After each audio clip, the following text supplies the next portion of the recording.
अल्हम्दुलिल्लाहि वलिय्यिही वस्सलातु अला नबिय्यिही अम्मा बाद फ़अऊज़ु बिल्लाहि मिनश शैतानिर रजीम बिस्मिल्लाहिर रहमानिर रहीम अला इन्ना औलिया अल्लाहि ला खौफुन अलैहिम वला हुम यहज़नून सदक़ल्लाहु मौलाना अज़ीम। अदब व एहतराम का भरपूर लिहाज रखते हुए अपने आका व मौला हुजूर नबी रहमत सल्लल्लाहु ताला अलैहि वसल्लम की बारगाह बेकस पनाह में दुरूद पाक का नजराना पेश कर लें। अल्लाहुम्मा सल्लि अला सय्यिदिना व मौलाना मुहम्मदिन व बारिक वसल्लिम सल्लल्लाहु अलैहि सलातु व सलाम अलैका या रसूलल्लाह सल्लल्लाहु तआला अलैहि वसल्लम। ये महफिलें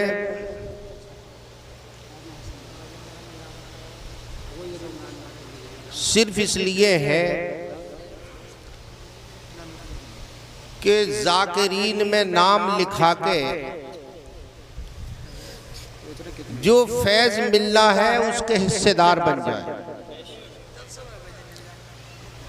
यहाँ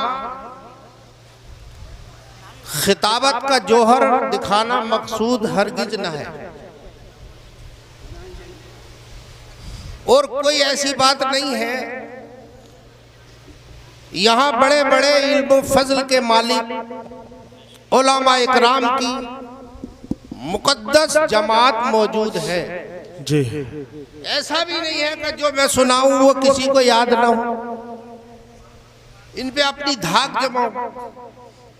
नारे तकबीर, नारे रिसालत, नारे गौसियत, मसलके आला हजरत, उलमाए अहले सुन्नत, मुफ्ती आजम संबल अलाउद्दीन साहिब किबला, मुफ्ती आजम हजरत अल्लामा कारी अलाउद्दीन साहिब किबला, खलीफे हुजूर सैयद शाहिद मियां साहिब किबला, खलीफे हुजूर सैयद शाहिद मियां साहिब किबला, नारे तकबीर, नारे रिसालत।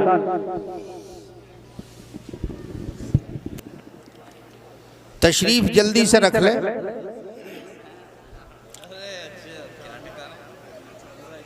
तो बात ये चल रही है कि जो कुछ हम यहाँ बयान करें वो इस नीयत से हो कि हमें अल्लाह वालों का फैज़ और कुर्बत मिली है तो उनका फैज़ भी नसीब हो जाए। क्यों यहाँ औलिया इकराम का दरबार है, अल्लाह वालों की महफिल है। और सबसे खास बात यह है कि आप देख रहे हैं चमन फातिमी के कितने हसीन फूल हमारी निगाहों के सामने हैं। इनकी मौजूदगी में, इनकी सोहबत में अगर एक लम्हा मिल जाए तो जानते हो वो बरसों की इबादत और तकरीर और खिताबत से अफजल है। सुभान अल्लाह, सुभान अल्लाह। लम्हा सोहबते बाओलिया बेहतर सद साला ताते बेरिया। एक लम्हा अगर किसी अल्लाह वाले की सोहबत नसीब हो जाए तो वो 1000 साल की इबादत से ज्यादा बेहतर है। हम अहले सुन्नत इसीलिए औलिया इकराम की कुर्बत ढूंढते हैं, सोहबत तलाश करते हैं कि इनका कुर्ब मिल जाए, इनकी सोहबत नसीब हो जाए। इनकी सोहबत में एक लम्हा अगर मिल जाए तो सैकड़ों बरस की इबादत का हिस्सा मिल जाता है जी। और इनकी सोहबत और कुर्बत कभी बेफायदा नहीं होती, कभी बेफैज नहीं होती। हजरत शेख सादी रहमतुल्लाह अलैह ने गुलिस्ता के दीवाचे में एक कता लिखा है, उसे आप समाअत कर ले, बस उसी को सुनाकर मैं अपनी तकरीर को खत्म कर दूं। गिले खुशबुए दर हम्माम रोजे रसीद दस्ते महबूबे बदस्तम। एक दिन एक खुशबूदार मिट्टी मुझे अपने दोस्त के हाथ से मिली हम्माम में। उस मिट्टी का हाल क्या था कि उसकी खुशबू ऐसी थी कि उसने मेरे दिलो दिमाग को मुअत्तर कर दिया। गिले खुशबू दर हम्माम रोजे रसीद अज दस्ते महबूबे बदस्तम बुगुफ्ता मन गिला। गिले खुशबू दर हम्माम रोजे रसीद अज दस्ते महबूबे बदस्तम बुगुफ्ता बुगुफ्ता मुश्की या अबीरी बदू गुफ्तम के मुश्की या अबीरी के अजबुए दिल आवेज़े तू मस्तम। मैंने उस मिट्टी से ये पूछा कि तू अंबर है या मुश्क है कि तेरी खुशबू से मेरा दिलो दिमाग मुअत्तर हो गया। वो गुफ्ता मन गिले नाचीज बूदम।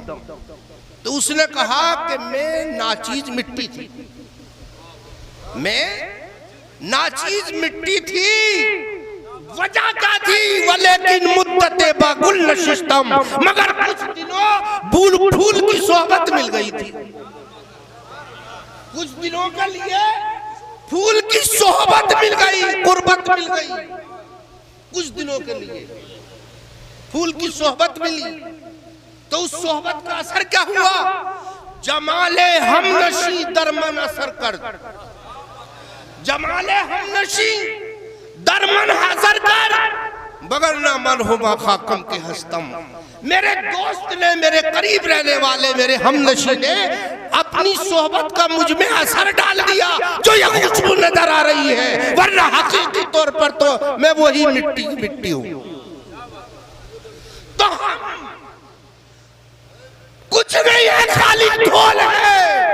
ये इनके कदमों की बरकत है जो कुछ तुम्हें नजर आ रहा है। ये इनके तरकीब का नतीजा है जो आपको नजर आ रहा है, वरना हमें अपने अंदर कोई ऐसा कमाल नजर नहीं आता कि उसका हम जौहर खिताबत आपको दिखाने लगे। इनके कदमों की बरकत है। ये वो घराना है जिस घराने से कोई महरूम नहीं जाता। खुद भूखे रहते हैं मगर साइल को पेट भर के खिला देते हैं। तो ये रियात, ये तरीका इस घराने का आज से नहीं 1400 साल पुराना। इनकी रगों में वही खून दौड़ रहा है। इसीलिए हम सादात की खिदमत में आते हैं कि ये वो हैं जिनके बारे में मुस्तफा ने फरमाया, इनके जद्दे आला के बारे में मुस्तफा ने फरमाया, या अली हुब्बुका ईमानुन व बुग़्ज़ुका निफाक। ऐ अली तेरी मोहब्बत ईमान है और तेरा बुग़्ज़ निफाक है। ये उस अली की औलाद है, ये उस हसन के लाडले हैं, ये उस हुसैन के लाडले हैं जिनके लिए मेरे नबी ने फरमाया, अल हसन वल हुसैन सैयदा शबाब आली जन्ना। हसन हुसैन जन्नती जवानों के सरदार हैं। अरे बहुत सुना सुनाया वाकया है, सब मुकर्रिरों ने सैकड़ों बार सुना दिया होगा कि फारूक आजम और इमाम हुसैन, फारूक आजम के बेटे इमाम हुसैन का बचपना है। फारूक आजम के बेटे से बचपने में इमाम हुसैन की कुछ अनबन हुई। फारूक आजम का बेटा, उस वक्त फारूक आजम खलीफा वक्त थे, कहा, हुसैन पाक ने कहा कि तुम हमारे गुलाम होकर हमारे मुंह लगते।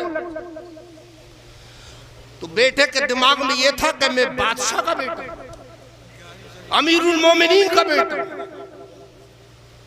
कहा मैं फारूक आजम का बेटा हूं, आप हमें अपना गुलाम कर रहे हैं। तो इमाम हुसैन ने कहा था, जिस उम्र की तू बात कर रहा है वो उम्र तो खुद हमारा गुलाम है। वो उमर तो खुद हमारा गुलाम है।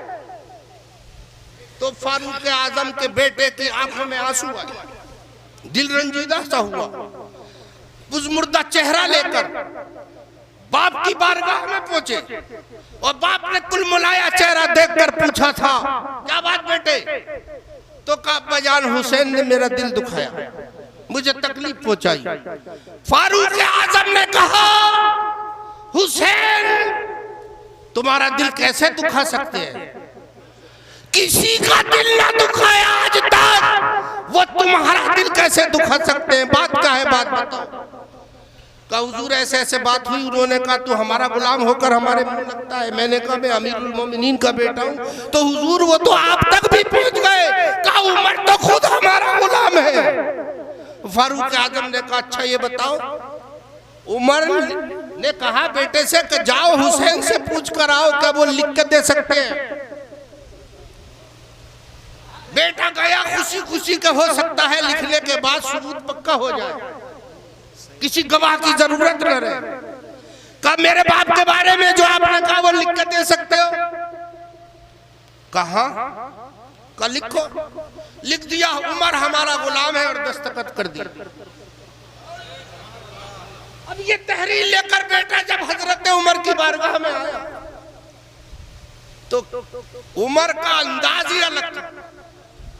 हजरत उमर ने उस तहरीर को चूमा, बोसा दिया और सर पे रखा और कहा खुदाया आज तक मैं अपनी आखिरत के बारे में खौफजदा था कि न पता जिंदगी में कौन सा ऐसा अमल हो जाए, मगर अब मैं अपनी आखिरत से मुतमईन हूँ क्योंकि हुसैन ने अपनी गुलामी की सनद मुझे दे दी। सुभान अल्लाह, सुभान अल्लाह, जिंदाबाद जिंदाबाद। हुसैन ने अपनी गुलामी की सनद मुझे दे दी। अरे जिसकी गुलामी की सनद पे फारूक आजम जैसा सहाबी नाज करे, उसके मकाम और मर्तबे को कौन समझ सकता है? तो वो इनका दादा है, इनका नाना है। जो फूल तुम्हारे सामने है, इनकी वैल्यू को कम ना समझना। ये अगर मचल जाएंगे तो ये सब कुछ दिला देंगे जो हुसैन के पास है। जिसकी तुम्हें हाजत है वो मिल जाएगी इनके वास्ते से, जिसकी तुम्हें जरूरत है वो मिल जाएगी। और कसम से मैं जब भी यहां आता हूं, मैंने कभी अपने आप को यह न दिखाया कि मैं चमकूं। कभी मैंने अपने आप को यह न सोचा कि यहां मुझे लोग चमके देखें और मैं चमकूं।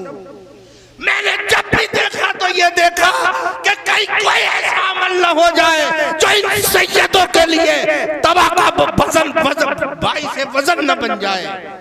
तकरीर भी करता हूं तो मैं ये सोच के हट जाता हूं कि कहीं इन्हें ये न सोचने पर हो जाए कि यार मौलाना पीछे ही न छोड़ ले। अगर इन्होंने इतना सोच लिया ना, ये वो घराना है जबान से नहीं कहता मगर दिल से सोच लिया तो काम सब खराब हो जाए।